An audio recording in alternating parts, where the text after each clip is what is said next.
시청자 여러분 안녕하십니까? 경제 인사이더들의 신박한 통찰과 함께하는 경제 인사이트 정철진입니다. 먼저 오늘 하루를 뜨겁게 달궜던 경제 뉴스 투데이 핫경제부터 살펴보겠습니다. 전국의과대학 교수협의회가 집단사직과 주 25시간 근무, 외래진료 축소를 예정대로 진행합니다. 전의교협은 25일, 24일 국민의힘 한동훈 비상대책위원장과의 간담회에서 입학 정원 및 배정은 협의와 논의의 대상도 아니다라면서 대화하지도 아니하였다며 의대 정원 철회가 대화의 조건이라고 밝혔습니다. 이와 관련 고려대 의료원 교수 비대위는 이날 단체로 사직서를 제출했습니다. 국토부에 따르면 다음 달 30일 예정된 공동주택 공시가격 결정 공시 때 층, 향 등급을 공개하지 않기로 정했습니다. 국토부는 지난해 10월 공시가격의 투명성과 정확성을 높이기 위해 공동주택의 층, 향, 조망 등 가격 결정 요인에 대해 단계적으로 등급 체계를 마련해 공개하겠다고 발표했었는데요. 공시를 한 달여 앞두고 최근 개별 소유주가 공시가격에 이의 신청을 한 경우에만 이 등급을 공개하는 방침으로 변경했습니다. 한편 이 공동주택 조사자 실명과 연락처 등을 공개하는 공시가격 실명제는 예정대로 시행됩니다. 25일 부동산 플랫폼 업체 직방에 따르면 4월 전국 아파트 입주 물량은 14,154가구로 지난달보다 60% 줄었습니다. 특히 대단지 아파트와 수도권 입주 물량이 감소할 예정인데요. 1,000가구 이상의 대규모 단지 비중은 3월에 11곳이었지만 4월은 단 1개 단지만 입주하고 4월 수도권 입주 물량은 단 3,709가구로 전년 동월 대비로는 63%, 전월보다는 77%가량 줄어들었습니다. 정부가 루마니아와 원자력 발전, 방위 산업 분야에서의 협력 확대 방안을 논의했습니다. 한국과 루마니아는 오늘 서울에서 제10차 한국-루마니아 산업협력위원회를 열었습니다. 양측은 공동 목표인 탄소 중립을 실현하고 한국이 추진 중인 무탄소 에너지 이니셔티브의 국제적인 확산을 위해 협력키로 했습니다. 지금까지 투데이 핫경제였습니다. 네, 의대 정원에 반발하며 시작된 의사의 집단 행동이 한 달이 지났습니다. 지난 20일 정부는 내년부터 전국 의과대학의 입학 정원을 2,000명 늘리는 방안을 확정해서 발표한 것은 물론 앞으로의 필수 의료 분야에 대한 보상을 늘리기 위해서 현재의 수가 제도를 전면 개편하기로 했는데요. 자, 오늘 경제인사이트에서는 의사의 집단 행동 한 달이 지난 지금 이 현재 상황과 앞으로의 타협, 이 해결 방안 그리고 앞으로 하게 될 현행 수가제도 전면 개편에 대한 내용까지 전반적으로 짚어보도록 하겠습니다. 본격적인 오늘의 핫 이슈 이야기 나눠보기 전에 자세한 내용 먼저 화면으로 만나보시죠.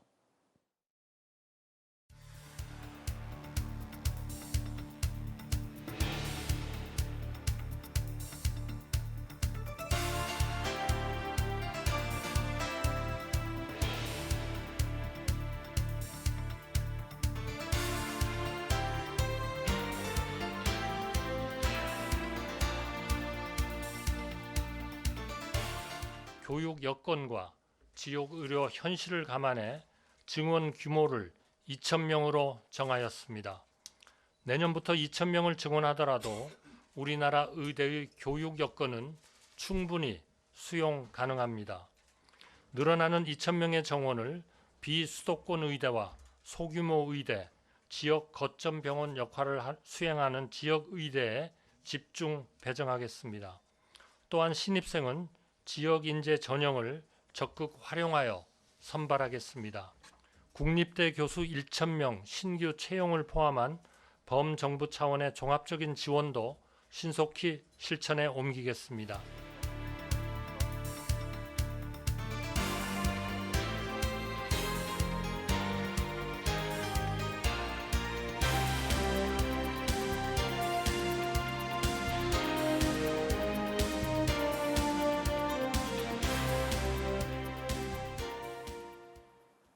오늘의 경제인사이트 두 분의 전문가와 함께합니다. 정영선 연세대 보건행정학과 교수, 허윤정 분당 서울대병원 연구협력 교수 나와주셨습니다. 안녕하십니까? 네, 안녕하십니까? 자, 오늘 다룰 내용이 참 많습니다. 일단은 현재 의대 교수들의 이 집단 사직 문제도 다뤄봐야 될 것 같고요. 앞으로 또 어떻게 협의가 된다면 어떤 점을 좀 보완해야 될지 또 의료 수가 제도 전면 개편 사항도 좀 봐야 될 것 같은데 자, 이 뉴스를 쭉 따라잡지 못한 분들도 많이 계실 것 같습니다. 그래서 여기서부터 시작해야 될 것 같습니다. 바로 지난 20일이었습니다. 정부가 2025학년도 대학별 의대 정원을 2,000명으로 확정을 했습니다. 비수도권에 거의 1,600명이 몰려 있고 서울에는 정원이 단 한 명도 배정되지 않았습니다. 이 문제부터 가고 여기에 대한 평가, 이어지는 현재 현황들 이렇게 풀어가 보도록 하겠습니다. 정영선 교수님, 2,000명 일단 확정이 됐습니다. 네. 하고 한동훈 위원장과 또 어제 있었었는데 여기에 네. 대해서는 이제 협의 조건은 아니다라고 얘기하면서 확정시가 됐는데 서울에는 또 한 명도 없었고요. 전반적인 내용과 또 어떻게 네. 보셨는지 평가도 함께 부탁드립니다. 예, 지금 말씀하신 대로 2,000명 증원이라고 내년도 의과대학 정원을 2,000명을 늘린다라고 네. 하는 거는 지난 2월 6일 날 보건복지부에서 정책 발표를 했고요. 네. 그것이 원래 의대 정원은 보건복지부의 협의하에 교육부가 발표를 하는 건데 교육부가 지난 3월 20일 날 지난주에 2,000명의 대학별 배정을 했습니다. 네. 말씀하신 대로 원래 이게 그 정부가 내세운 정책 목표가 지역 의료라고 한 네. 것이 있었기 때문에 지역의 의사들을 많이 가게 한다라는 차원에서 지방의 그 비수도권에 네. 1,600명, 즉 80% 이상을 83% 배정했고요. 82%가 네. 배정됐습니다. 그리고 그 수도권에는 이제 나머지를 하는데 수도권 안에서도 경인 지역에 있는 5개 대학에 다 배치하고 서울은 증원을 전혀 없이 했습니다. 그 전체적인 의도는 서울 지역에 지금 기존의 의사 수가 네. 인구 대비 그 충분한 수준에 있다고 보고 네. 상대적으로 약한 다른 지방이라든지 경인 지역에다가 그것을 배정한다. 네. 이런 취지에 맞는 그런 정원 배정으로 이해하면 될 것 같습니다. 네. 예. 자, 우리 허윤정 교수님도 이번에 전반적인 내용 또 어떻게 바라보셨는지 평가도 부탁드립니다. 의과대학 정원에 대해서 이 정부가 2월 달에 이미 2,000명을 얘기를 했고 네. 그리고 사실은 그 사이에 의료계가 다양한 목소리를 냈었잖아요. 그런데 어떠한 것도 대화라는 거는 존재하지 않았고 네. 그리고 실제로는 그냥 쭉 2,000명 네. 그리고 이제 2,000명을 발표한 뒤로 그리고 나서 조건 없이 대화하겠다. 네. 근데 어떤 걸 가지고 조건 없이 대화하는지는 의료계가 듣기 힘들죠. 예를 들어서 차관께서 일시 장소 상관없이 조건 없이 대화하겠다. 지금 의료계가 대화를 요청하는 거는 일시 장소가 아니지 않습니까? 어떤 대화의 의제를 가지고 저처럼 의대 정원이 필요하다라고 생각하는 사람조차도 정부가 이러한 방식의 협상이 정당한가에 대해서는 저는 굉장히 좀 의문이 있다고 생각합니다. 이유는 어저께인가요? 의평원이 의과대학 평가인증원입니다. 의평원이 성명서를 발표했는데 네. 예, 의평원의 성명서에 의하면 저는 사실은 그 사이에 정부가 의평원과 상당히 긴밀하게 협의하면서 이 내용을 추진하고 있을 거다라고 믿고 있었거든요. 네. 근데 어떠한 커뮤니케이션도 없었다라고 하는 것에 굉장히 저는 충격을 받았습니다. 이제 그 내용은 뭐냐면 저희가 이미 서남의대의 경험이 있습니다. 네. 그 얘기는 뭐냐면 정원 50명에 불과한 서남의대가 의과대학을 부실하게 운영함으로 인해서 이미 폐교를 당한 경험이 있거든요. 서남의대죠. 네. 맞습니다. 이미 폐교당한 경험이 있습니다. 네. 그러니까 의과대학이 정원이 많이 늘어난다거나 아니면 신설된다거나 이러한 주요한 평가의 변화가 있을 때는 반드시 주요 변화 계획서에 대해서 사전에 리뷰하도록 되어 있습니다. 네. 그리고 그러한 리뷰에 근거해서 실제로 이전에 받았던 의과대학 평가 인증이 변경되거나 폐기될 수 있습니다. 이렇게 되면 그런 변경과 폐기 때문에 의과대학에 입학해 있는 입학생 혹은 졸업생들이 법률적으로 피해를 받을 수가 있습니다. 네. 왜냐하면 국시에 응시할 수 없습니다. 네. 그러니까 이런 중요한 문제에 대해서 의과대학을 평가 인증하고 관리 운영하고 있는 의평원과 협의하지 않고 커뮤니케이션하지 않았다라는 사실이 굉장히 중요한 문제인 것 같고요. 네. 질문하신 그 내용, 서울 그러니까 수도권 중에서 경인 지역에 대한 배정 그리고 이제 지방에 대한 배정 이건 이제 정부가 아마 지역 의료를 활성화하겠다는 목표 때문에 네. 지방에 배치를 한 걸로 네. 정부의 의도대로 그렇게 보여집니다. 그런데 다른 많은 조건들을 같이 가는 것 그리고 그 같이 갈 때 지방 의료를 정말 활성화하기 위해서 의료의 개혁을 원한다면 프로페셔널에 해당하는 의료인과 어떤 협상과 그들을 대화 파트너로 어떻게 끌어들여야 될지 정부가 좀 더 심사숙고하는 태도 필요할 것 같습니다. 네. 자, 정영선 교수님, 이제 기준 얘기하면서 나왔던 것이 과연 이제 그 지역 현재 의대 상황들이 네. 교육과 이런 것들을 충분히 좀 수용할 수가 있을 것이냐. 이제 여기에 대한 포인트도 좀 함께 고려를 해야 될 것 같은데요. 이번에 2,000명 증원, 정원을 늘린다는 배정을 했었을 때 네. 이런 점도 고려가 됐었겠느냐. 예. 이런 지적에 대해서는 어떻게 생각하십니까? 예, 전체 2,000명이라고 하는 것의 의미는 지금 이제 의과대학의 입학 정원이 3,000명 정도 되는데 예. 한 60% 가까이 이제 증원이 되는 거잖아요. 네. 그러니까 외견상으로 일단 급작스러운 증원이죠. 네. 근데 전체적으로 보면 의과대학생 전체가 지금 한 2만 명 가까이 되거든요. 6년 있으니까 그 2만 명 정도 되는 인원 중에 한 10%가 늘어나고 그 인원 자체가 2027년도부터 늘어나는 거예요. 그러니까 3년 정도의 준비 기간 후에 10%씩 매년 증원이 되는 겁니다. 네.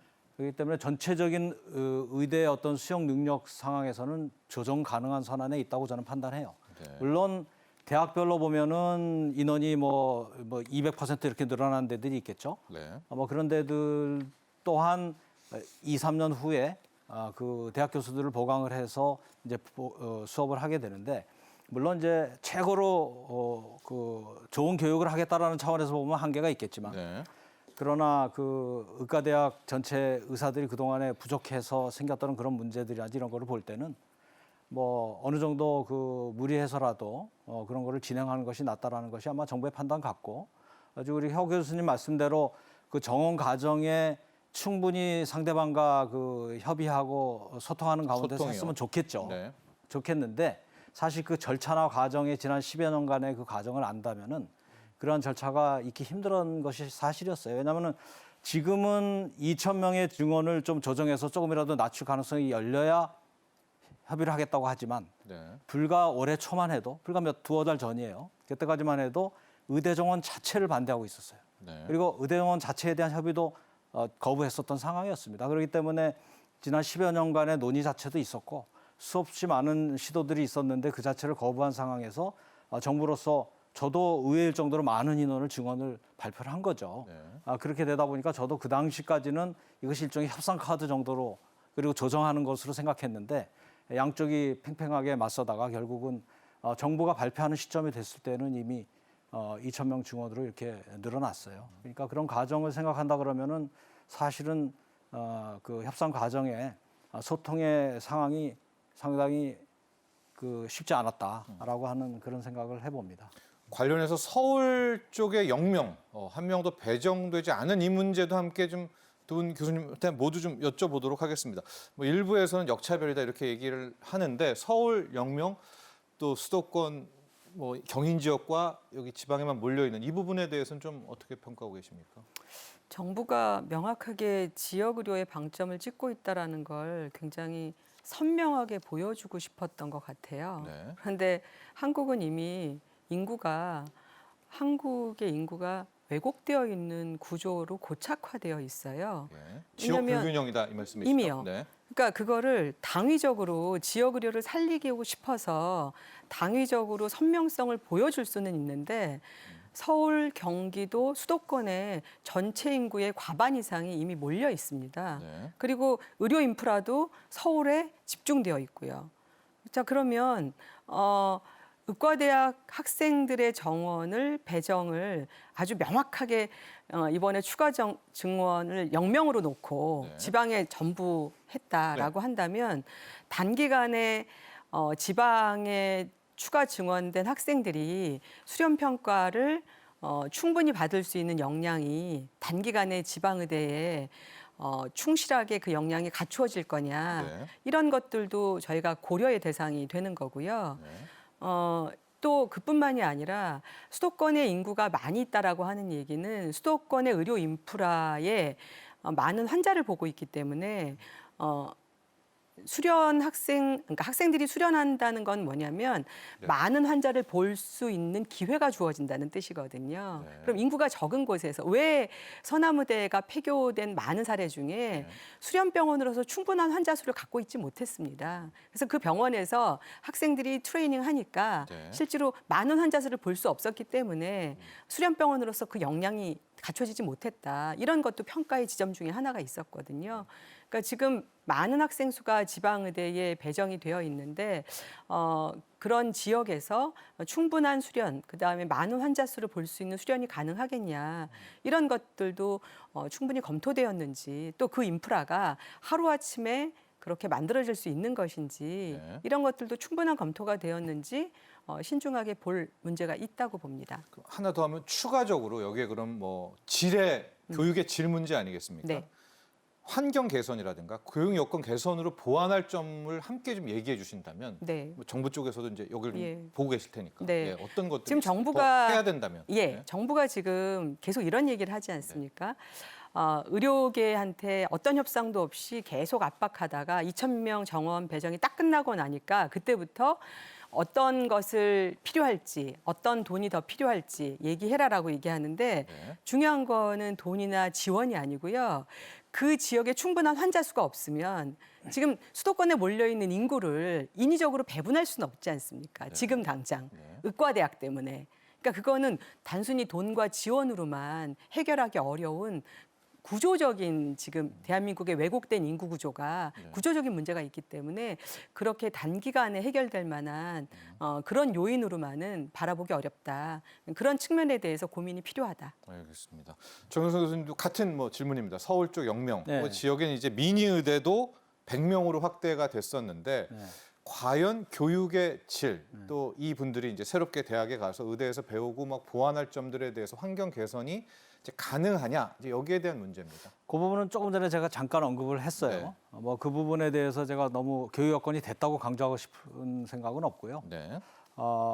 그 맞춰서 이제 해나가는 측면이 강하고 우선 지금 이 공방에 있어서 네. 그 지역에 그 의대 증원을 해도 지역이 안 간다. 이게 이제 의사들의 주장이었어요. 네. 그런데 그래서 그럼 어떻게 하냐? 강제 배분할 수가 없는 상황인데. 그 문제도 같이 나왔으니까 그렇죠. 얘기해 주십시오. 예, 그러니까 예, 예. 강제 배분할 수 없는 그런 지역 거주, 그다음에 직업 선택의 자유가 있는 나라, 네. 그리고 최대한 그 공급의 재량을 두고 있고 자기가 선택할 수 있게 해놓은 의료 시스템을 가지고 있어요. 그렇지 않은 나라도 있는데 네. 우리는 그렇게 의사들에게 권한을 주고 있는 그런 나라예요, 사실은. 그런 상황에서 지방에 가지 않는다라고 본인들이 얘기해서 그러면 아무래도 지방 의과대학에 들어가는 지역 인재 정원을 대부분 해서 그 지역 고등학생이 그 지역 대학을 가가지고 그 지역에 남을 때 그 지역에 남을 확률이 굉장히 높은 게 사실이거든요. 네. 수도권에서 의과대학을 나온 사람이 지방에 갈 확률은 10% 남짓인데 그 지역의 그 지방의 비수도권에 남을 확률은 60% 돼요. 네. 지금의 우리의 그 경험상으로 볼 때. 그렇다면 그쪽에 많이 배치해서 그쪽에 많이 남게 하는 정책을 쓸 때 대해서도 다른 또 얘기를 하거든요. 그래서 우리가 이 정책 자체가 모든 것을 한 정책이 해결해 줄 수 있는 상황은 아니나 우리나라의 그 의사에 대한 정책은 우선은 전체 정원을 몇 명으로 하느냐라는 정책밖에 실질적으로 정책적으로 할 수 있는 게 없습니다. 네. 그리고 그 정원을 교육 정책상으로 그 지역 인재를 몇 퍼센트 뽑느냐 하는 것도 기본으로 미니멈 40%를 하라는 것만 규정을 해놓고 각 대학에 맡겨져 있는 상황이에요. 네. 그런 상황이기 때문에 최대한 그런 거를 활용해서 각자 선택을 하게 자유롭게 하더라도 그럴 그 지역에 남을 가능성을 높여주는 것이 정책으로서는 할 일이고 네. 그 다음부터는 현장의 모습이 이제 가는 거죠. 교육 여건도 마찬가지인데 지방의 열악한 여건은 그동안에 형성된 역사적인 사실인데 네. 그러나 그거를 되도록이면은 국립대학이 지역 거점 병원으로서 역할을 하도록 하기 위해서 그쪽에 의과대학생도 많이 가고 그러면서 병원에 지원을 한다든지 해서 그 지역의 거점 병원서 역할도 하면서 동시에 임상 여건을 마련해 주겠다고 하는 거거든요. 그럴 때는 의과대의 교수들이나 이런 입장에서 볼 때는 좋은 기회니까 그 예산을 받아서라도 그런 여건들을 활용해서 교육 여건을 마련할 생각을 해야 되는 게 정상이에요. 그런데 그러지 않고 있는 이유는 뭐냐? 지금 현재 우리나라는 학생들부터 시작해갖고 전공의, 전문의, 의사들까지 같은 의사 집단이라고 하는 그 집단 어떤 의식에 매몰돼 있습니다. 그러다 보니까 지금 현재 전공의들을 면허 정지를 시키면은 전공의가 다치니까 우리는 그걸 막기 위해서 현장을 이탈해서라도 하겠다라고 하다가 이번에 전공의 면허 정지를 정지한다고 하니까 이번엔 그게 본심의 다수는 아니었거든요. 그 본심의 핵심은 의대 증원 자체를 막고 싶어 하는 게 있었거든요. 그러니까 그걸 다시 내세우잖아요. 그래서 우리 사회 전체가 지금 이러한 어떤 한 직역이 그 의대 정원이라고 하는 걸 가지고 환자를 이탈한 정도의 얘기가 안 되는데 그렇게 하는 이유가 뭔지를 잘 판단해서 네. 이것을 쳐다봐야 된다라고 생각을 합니다. 전공의 면허 정지 문제는 저희가 일단 이제 네. 화합안, 해법 얘기할 때 다시 한번 짚어보도록 하겠고요. 그러니까 지금 문제가 의대 교육, 특히 지방 의대 교육 인프라가 충분한 건가? 두 번째가 우리나라는 직업 선택의 자유가 있는데 네. 지역 의대, 지방 의대에 나왔을 때 이분들이 남을까? 이 중에서 두 번째 문제에 있어서 정 교수님은 네. 거의 60% 70%는 남을 것이다. 수도권으로 다 안 그 오고. 지역의 고등학생이 그 지역 출신에서 나고 자란 학생, 뭐 낳지 않더라도 지역 고등학생이 그 지역 의과대학을 하면은 실제 그 지역이 그 비수도권에 남는 확률이 기존에 한 60% 나온다는 60% 되었다. 조사 결과가 있거든요. 제가 예. 그걸 말씀드린 거예요. 이런 이야기도 나옵니다. 이제 2,000명이 올해는 확정이 이제 됐고 네. 아마 이게 대입도가 문제가 있기 때문에 2,000명인데 그 다음에 대해서는 좀 협상과 타협 정도가 될 이런 부분 또 우리 두 분 교수님은 어떻게 생각하세요? 이거 요번에 2,000명이 됐지만 2025년에 그 다음 해에 대해서는 좀 어떤 그 부분 제가 협상 카드 추가로 어떤 말씀을 먼저 네, 드릴게요. 사실 지금 이제 그 이번에 이런 흐름 과정의 네. 일련의 과정을 제가 의대 증원과 관련된 정책을 뭐 10여 년 전부터 주창도 하고 해온 입장에서 계속 팔로우를 하고 있는데 네. 이 과정을 보면은 지금 이 이슈들 그러니까 현재는 의대 정원이 2025년도의 경우는 확정이 됐어요. 네. 그러니까 의료 정책만이 아니라 교육 정책으로 확정이 된 거기 때문에 물론 기술적으로는 5월 말까지 대학이 이제 정원 확정된 인원을 받아가지고 자체 계획을 짜가지고 대기업의 승인을 받아서 하는 절차는 있으나 여태껏 그 절차에서 바뀐 적도 없고 그거는 교육법 시행령상 쉽지 않은 일이에요. 네. 그러면 이 2025년에 정원이 확정이 됐는데 양쪽의 주장이 팽팽하니 서로 어느 정도의 명분을 줘야 이제 아까 말한 대로 의사 면허 정지라는 명분은 그 자체는 카드로서 그 지금까지 주장이 맞지 않잖아요. 네. 그렇다면은 새로운 명분이 의대 증원 자체인데 의대 증원 자체는 25년도는 확정이 돼 있는 상황입니다. 네. 그렇기 때문에 지금 할 수 있는 그나마의 카드는 그 26년도, 네. 2026년도 이후의 증원의 속도를 지금 정부가 말하는 10,000명을 위해서 2,000명씩 5년이라고 하는 그 속도를 저는 늦출 수는 있다고 봐요. 그러나 이번에 2,000명이라고 하는 것이 중요하다고 생각했던 것은 정부 정책이 정책의 대상자, 그것도 가장 이해관계가 얽힌 대상자의 주장에 따라서 끌려다니는 것은 더 이상 해서는 안 된다라는 생각이었기 때문에 저는 이번 정책은 밀려서는 안 된다라고. 제가 현 정부에 대해서 정책을 지지해야 될 입장은 아닌데 저는 그 정책이 맞다고 생각했던 거거든요. 그런데 지금으로서 이제 할 것은 2025년도라고 하는 그 정책 확정 과정을 겪었기 때문에 지금부터는 오히려 정부가 협상의 여지를 두고 26년도부터는 그 완급 조절을 나서도 이제는 의사협회 단체들이 주장했던 의대 정원 절대 불가라고 하는 그 고집 내지는 그 부분들이 이미 조정이 되는 가능성이 이미 물꼬가 튀어졌거든요. 네. 그렇기 때문에 이제부터는 저로서도 정책을 하는 그런 것이라든지 정책 당국에서도 그 정도의 협상의 여지는 두는 것이 훨씬 이 문제를 풀어가는 데 도움이 될 거라는 생각을 합니다. 근데 또 일각에서는 수시까지는 괜찮다. 여기도 협상할 수가 있다. 우리 허 교수님은 이번에 이제 올해는 확정이 됐다. 이 부분은 또 어떻게 생각하십니까? 저는 조금 견해가 다른데요. 그게 왜 다르냐 하면 정영순 교수님 말씀대로 정부 프로세스는 아마 이 이후로 조정된 사례가 역사적으로는 없습니다. 네. 그러니까 저렇게 보는 게 정확하게 맞고요. 근데 이제 불행하게도 의과대학의 정원이라고 하는 것이 법률적으로 그런 과정을 거치는 건 맞는데 역사적으로 보면 네. 어느 의대는 지금 현재 기존에 있는 의과대학이 어느 의대는 40명이고 어느 의대는 50명이고 어느 의대는 200명이고 네. 굉장히 이상하지 않습니까? 의과대학 정원이라는 게 그렇게 고무줄처럼 정치적인 타협의 대상이었어요. 그동안. 네. 그래서 어느 때는 200명을 주고 어느 때는 100명을 주고 어느 때는 40명을 주고 너무나 이상스럽게 의과대학 정원을 그렇게 결정을 했었습니다. 그렇게 정치적으로. 그런데 올해도 여전히 정치적으로 총선 앞두고 의과대학 정원을 서울은 증원을 신청했음에도 불구하고 한 명도 주지 않고 네. 지방은 갑자기 하루아침에 2,000명을 늘리고 뭐 이런 식으로 또 그 5명 정치적으로 또 증원을 결정하는 바람에 40명 현재 40명을 교육하고 있는 기관은 어느 대학은 3배 이상 늘렸습니다. 어느 대학은. 네.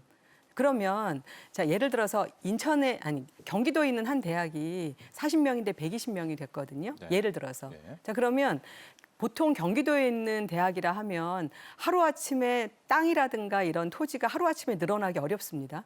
통상적으로. 그러면 의과대학 인프라라는 게 하루아침에 그렇게 늘어나는 게 용이할까요? 쉽지 않습니다. 그러니까 제가 말하는 건 저처럼 의대 정원 확대를 찬성했던 사람이라 할지라도 이렇게 긴급하게 늘림으로 인해 가지고 그로 인한 피해가 양질의 의대생을 교육해내는데 실질적으로 어려움이 있을 수 있다. 네. 그런 말에 좀 경청해야 되는데 그런 경청을 잃지 하지 않고 꼭 의료 개혁을 하는 것이 의대 정원 늘리는 것 그 자체가 의료 개혁인 것처럼 이렇게 치닫는 것 이건 굉장히 좀 위험한 발상이었다라고 보고 특별히 지금 이번에 그 얘기 정현숙 교수님 얘기하신 것처럼 자 그러면은 이번에 2,000명은 그냥 가는 거고 이후에는 1년에 또 시행착오가 있다면 네, 여지가 있다. 네. 근데 그 과정에서 분명히 피해자들이 생깁니다. 의대 입학했는데 실질적으로 뭐 예를 들어서 졸업생들이 페널티를 받거나 입학생들이 페널티를 받거나 이런 시행착오에 대해서 누가 책임을 질 건지 이런 문제 저희가 좀 냉정하게 짚고 가야 될 것 같습니다. 네. 여기에서 또 하나 좀 볼게요. 예, 그 의대생들이 좀 휴학하는 건수 여기까지 함께 좀 가보실까요? 예, 9,000명. 맞습니다. 예. 지금 이제 보게 되면 상당한 의과대 학생들이 휴학을 했잖아요. 네. 자 그렇게 되면 이제 어떻게 되냐면 휴학한 학생들이 돌아오는 시점에 인원과 예. 그리고 입학생들이 늘어나는 시점의 교육 인원 네. 이게 한 학년에 같이 교육해야 되는 인원이 몇 배가 되는 시점이 생깁니다. 네. 그런 것까지 감안해서 지금 예. 교육의 인프라가 고무줄처럼 늘어날 수 있는 대학은 단 한 군데도 없습니다. 그런데 이번에 의대 정원이 늘어나는 대학이 30개 대학에 해당하거든요. 네. 그러니까 이거를 다 예상을 하면서 지금 밟고 있다 이렇게 보여지지 않기 때문에 굉장히 정말 심각한 수준에서 네. 저희가 검토를 해야 될 것 같습니다. 네. 저걸 한 번 더 보고 교수님 다음으로 갈 텐데 바로 저겁니다. 이제 지금 증원도 증원이지만 교육 인프라를 자꾸 주장하는 쪽은 지금 의대생들이 휴학을 해가지고 말입니다. 근데 돌아오게 되면 이제 이 친구들과 또 함께 교육을 해야 되는데 이건 좀 어떻게 조율을 해야 될까요? 당국이나 뭐 각 지금 대학에서. 의대생들이 휴학을 한 사실 네. 이거를 그 피상적으로 의대생이 휴학해서 그들이 돌아올 때 그 인원수 교육의 문제를 얘기하잖아요. 네. 근데 의대생들이 왜 휴학을 했나요? 의대 증원을 반대한 거잖아요. 네. 자기들이 들어와 있는데 그 다음 들어온 사람이 많이 들어오는 걸 반대했잖아요. 그래서 생긴 현상을 가지고 그러면 그 다음에 의대 정책에 그러면 반영해서 그럼 그들의 주장을 받아주려면 의대를 이제 또 안 늘려야 되잖아요. 그렇게 지금까지 10몇 년간 해온 거예요. 그런 식으로. 자, 이랬을 때 저들이 저렇게 되는데 교육도 안 되고 이렇게 하니 그 정책을 되돌리자고 하는 주장을 하면서 의대 정원을 찬성했다고 얘기할 수 있나요? 그러니까 제가 이제 의과대 되게 이제 의대 출신들 여러 가지 시민단체 하는 거 여러 사람들을 보고 얘기를 하다 보면 대부분은 의대 정원을 찬성했다고 얘기합니다. 네. 근데 결국은 의대 정원을 반대하는 얘기를 계속해요. 결과적으로는. 그래서 제가 참 답답한데 사실 우리가 지금 의과대생들 당사자들이 의대생 증원을 한다고 해가지고 동맹휴학을 한다느니 이렇게 벗어나는 문제는 우리가 의료 정책적인 측면에서 봐도 그렇고 사회 정책적인 측면에서 봐서 그렇고 어느 대학의 대학생 정원을 가지고 그 당사자들은 학생이 그 동맹유학을 하고 이렇게 합니까? 우리가 이거를 단순히 그 피상적인 현상을 보고서 그걸 해결 못하니까 뭘 안 된다 이렇게 얘기한다는 거는 옳지 못하고요. 우리 사회가 이 부분들에 대해서는 차제에 분명히 그 확실한 그 방향을 정해서 원칙대로 진행을 해야 되고 휴학을 한다 그러면 휴학하는 거죠. 그다음 교육은 그다음에 맞춰서 해결해 나갈 때 장기적으로는 오히려 이런 문제들이 해결된다. 저는 그렇게 생각합니다. 자, 의사 집단 행동이 계속되고 있는 지금에 정부는 26일로 예정됐던 전공의의 면허 정지 처분 조치를 일단 무기한 연기를 했고요. 앞으로 의사단체와 협의에 나서기로 했습니다. 또 여기와 함께 현행 수가제도 전면 개편 등 의료 개혁의 속도를 내면서 현재 의사단체와 원만한 합의를 위한 해법은 무엇일까 고민을 하고 있다라고 하는데요. 저희 준비된 영상 보시고 나서요. 저희가 해법을 찾아야 되는 건 아니겠습니까? 어떤 협의에 관한 해법이 있는지 또 자세하게 논의해 보도록 하겠습니다.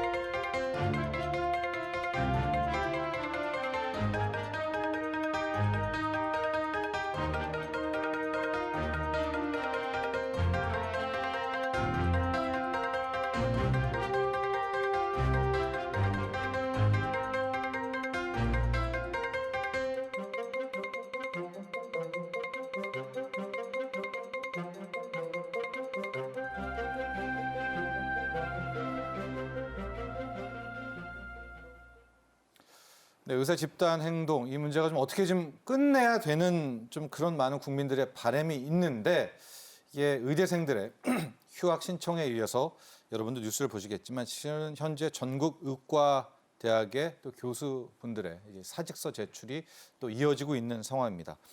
이러면 또 새로운 국면으로 이어질 수 있을 것 같은데 두 분의 의견도 한번 물어보도록 하겠습니다.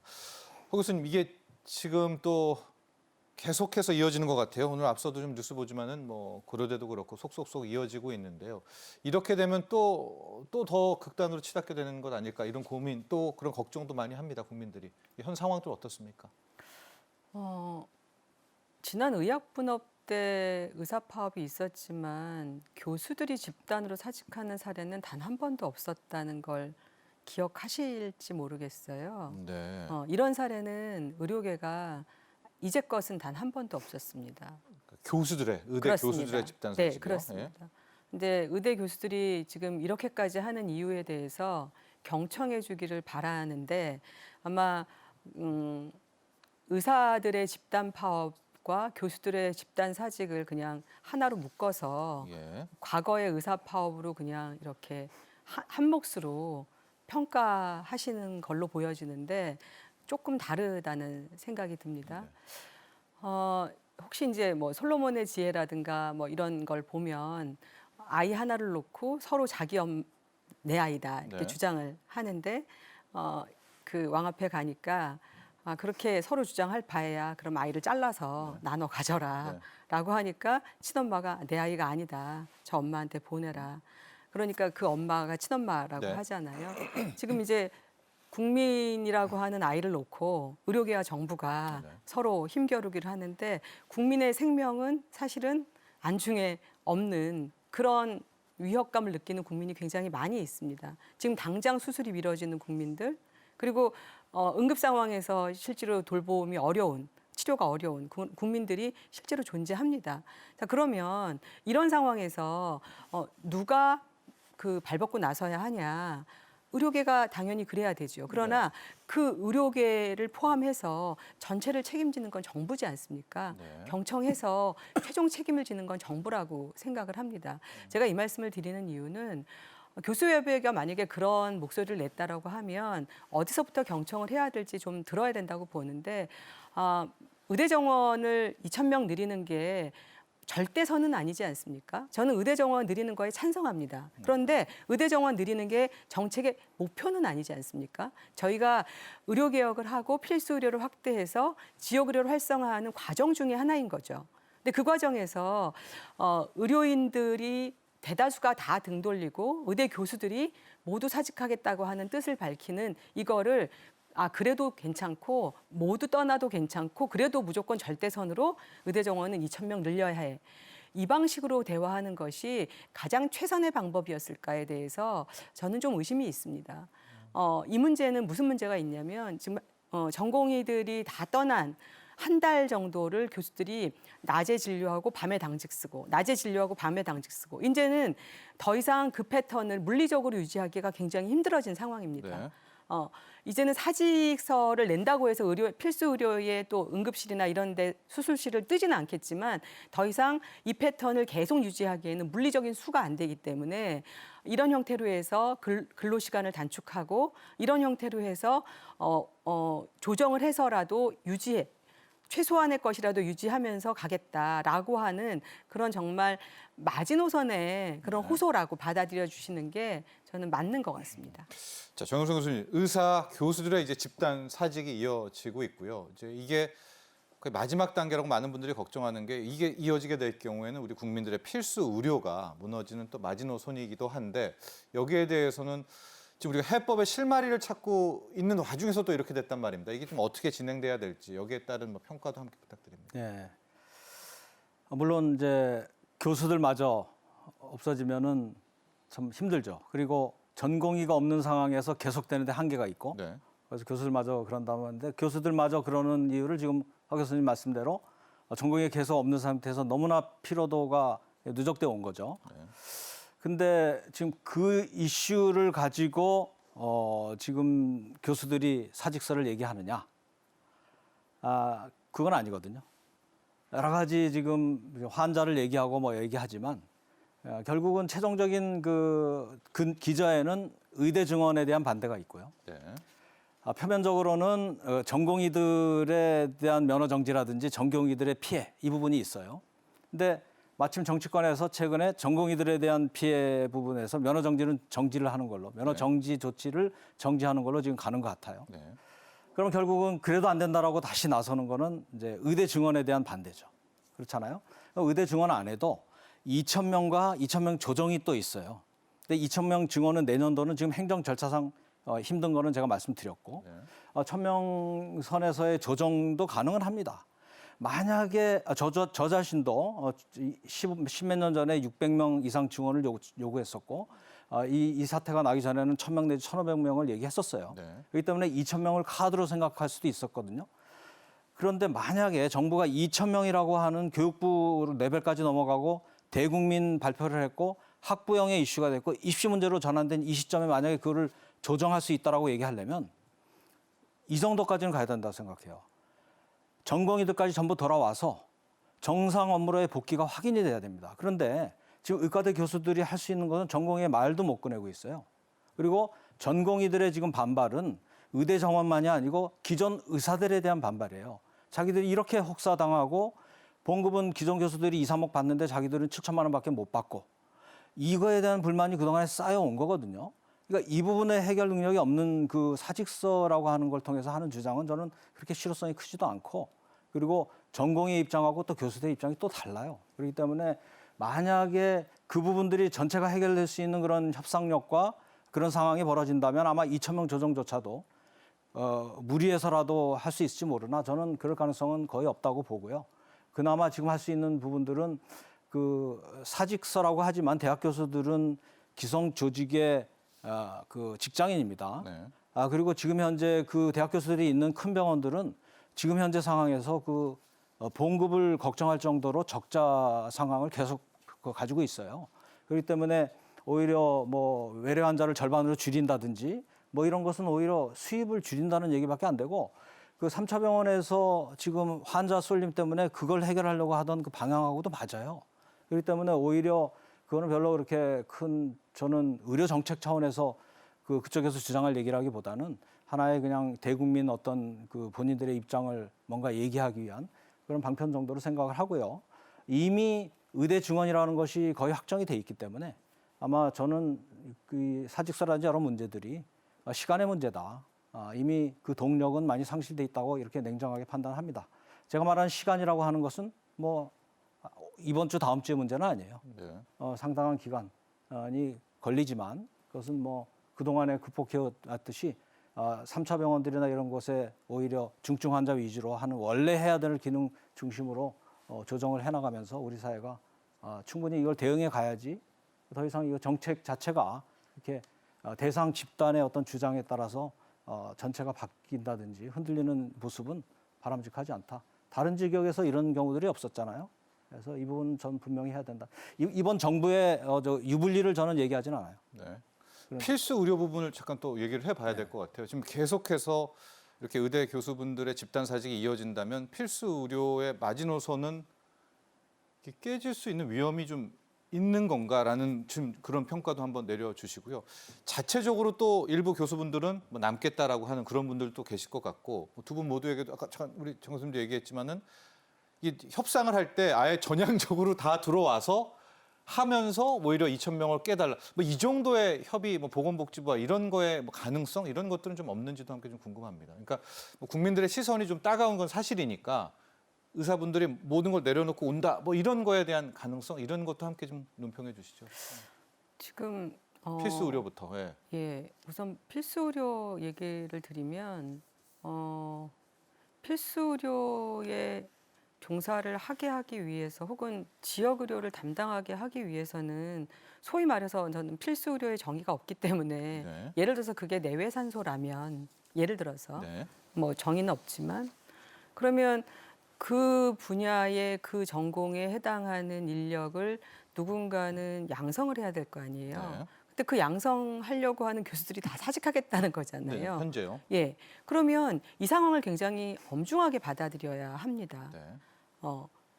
그 부분을 먼저 좀 말씀드리고요. 두 번째는 지금 정부와 정부의 의료 정책을 했던 분 그리고 지금 우리 정 교수님 포함해서 과거에 의료 정책을 보호하셨던 그런 전문가분들이요.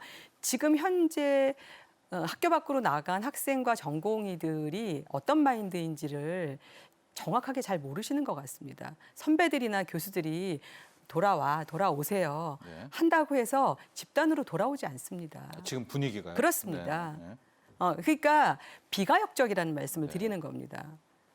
그러니까 지금 이 상황이 왜 엄중하냐면 통제 가능한 변수가 별로 없습니다. 그렇기 때문에 이렇게 신입생 늘이고 이들이 나중에 돌아왔을 때 그거 교육할 여력 있는지에 대해서 제가 아까부터 계속 네. 잘 살펴야 된다는 얘기를 드리는데 계속 그게 아니라 교수들 협상하고 모두 돌아오고 그리고 나면 인원 이렇게 전제 조건이 돼서는 안 됩니다. 그 학생들 지금 학교를 떠난 이 학생 혹시 아실지 모르겠지만 의과대학 학생들은 한 학기 휴학이라는 게 없습니다. 네. 1년 안 되면 1년 네. 이렇게 됩니다. 단위가. 그렇게 되면 그 모든 학생들이 지금 굉장히 많은 학생들이 남학생의 경우에는 현역으로 입대하겠다고 네. 자원하고 있는 중이어서 지금 이게 학교만의 문제가 아니라 공보위의 엄청난 큰 공백, 그다음에 군 자원의 공백 이게 굉장히 많은 사회적 파장으로 이어지고 있는 것이기 때문에 이 문제를 단순한 문제로 봐서는 안 되는 문제이고요. 지금 교수들이 모두 협상이 됐으니까 협상 가능성이 있으니 돌아오세요. 이렇게 해서 돌아올 수 있는 사안이 아니고 이미 그 강을 건넜고 정부가 2,000명을 명기를 딱 하고 발표하는 순간에 마지막 좀 단서를 끊는 그런 작업을 했다라고 보여지기 때문에 저는 굉장히 더 어려워졌다라고 생각이 듭니다. 네, 저도 그 얘기를 드린 거예요. 비가역적이 돼버렸다. 이미 그런 단계 그 말씀 그대로 네. 현장의 그 학생들과 전공의들은 뭐 그런 거 가지고 돌아올 상황이 아니고 제가 말씀드린 거는 대학 교수들이 얘기를 하는데 그들을 데리고 올 그런 현상을 지금 할 만한 지금 상황이 아니다라는 말씀을 강조해서 말씀드린 거예요. 저희가 지금 뭐 합의와 협의에 대한 좀 어느 정도 자그마한 실마리라도 좀 여러분께 전해드리려고 하는데 워낙 현재 강대강으로 좀 이제 대치된 그런 현재 상황만 좀 전해드리게 돼서 좀 안타까움이 있는데 그래도 이런 와중에서 이 문제는 좀 시간은 다 됐지만 짧게 좀 정리해봐야 될 게 이제 의료 수가 개편 문제입니다.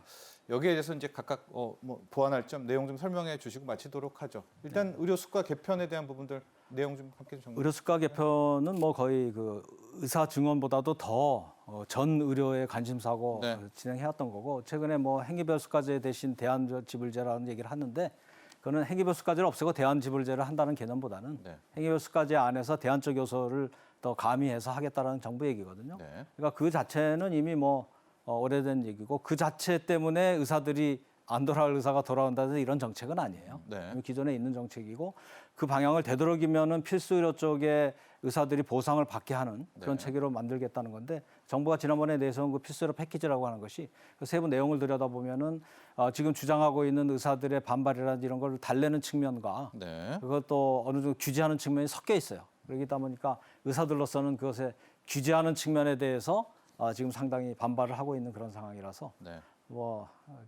이 문제를 해결하기 위한 그런 조건으로는 한계가 있다. 그러나 굉장히 중요한 요소라는 건 동의합니다. 맞습니다. 뭐 제가 기자 때도 이게 굉장히 중요하다고 또 의사 선생님들과 항상 얘기를 하거든요. 여러분, 우리는 이제 행위별 수가제여서 이게 많이 진료할수록 더 많은 이제 수가가 책정되기 때문에 난이도가 높고 시간이 많이 걸리는 건 좀 안 하고 이제 쉬운 치료 행위를 반복한다. 이런 문제여서 여기에 대해서 이제 가산점도 주고 좀 그렇게 좀 바꾸겠다라는 거죠. 어떤 네. 식으로 나아가야 될지 보완한 점도 함께 좀 이야기해 맞습니다. 주시죠. 네. 지금의 행위별 수가제하고는 다르게 네. 필수 진료의 그 영역에서는 네. 보다 더 많은 것으로 보상하고 네. 그렇게 해서 필수 진료를 담당하는 인력들에게 보다 가치 기반으로 더 많이 추가적으로 보상하겠다. 그런데 이제 상대 가치 수가 같은 경우에 현재 5년이나 7년으로 되어 있는데 이걸 2년으로 개선하겠다. 네. 이렇게 얘기하시는데 글쎄 가능할지 모르겠어요. 상대 가치 카운트 하는데도 몇 년 걸리는데 네. 이걸 2년 안에 하시겠다라고 하는 그러니까 물리적으로 가능하지 않은 상황인데 그러니까 이런 계획들을 이렇게 발표하시는데 정 교수님 말씀하신 것처럼 의료계가 봤을 때는 좋은 신호만 있는 게 아니라 규제의 신호도 같이 들어 있거든요. 네. 예를 들어서 혼합 진료 금지 이런 것들은 의료계에는 굉장히 알러지 반응을 일으킬 만큼 굉장히 싫은 그런 사인들도 들어 있어서 이게 지금 상황에서 동시에 발표하는 게 의료계에 좋은 상황인지는 좀 어려운 메뉴들도 많이 포함되어 있는 네. 그런 상황입니다. 좀 더 세부적으로 들어봐야 된다. 맞습니다. 방향성은 가야 되지만 네, 그런 그렇습니다. 조언도 함께 해주셨고요. 자, 현재 지금 국민들 입장에서는 많이 불안해하고 있습니다. 특히 이제 필수 의료까지 여기서 무너지는 것 아니냐라는 또 가족 중에 환자분이 있는 또 그런 분들의 고민과 또 걱정, 우려는 굉장히 큽니다. 이 점은 정말로 뭐 정부 또 의사계, 의료계 모두가 꼭 고려해야 될 상황이라고 생각하고 있습니다. 자, 오늘 함께해 주신 두 분 감사합니다. 자, 오늘 준비한 소식 여기까지입니다.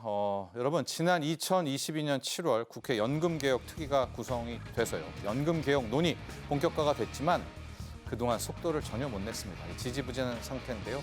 국회 연금개혁특별위원회 연금개혁 공론화위원회가 이 소득 대체율과 보험료율을 조합한 2개 안을 드디어 결국 내놨습니다. 앞으로 시민대표단 500명과 함께 연금 개혁에 대한 마지막 논의를 본격화해서 4월 말께는 결론을 내릴 예정이라고 하는데요. 참 이것도 어려운 주제입니다. 다음 이 시간 경제인사이트에서는 일단은 2개의 안으로 압축된 연금 개혁안의 자세한 내용 그리고 앞으로 남은 과정 또 국민들의 또 반응 보완할 점 자세하게 짚어보도록 하겠습니다. 여러분 오늘도 함께해 주셔서 감사합니다.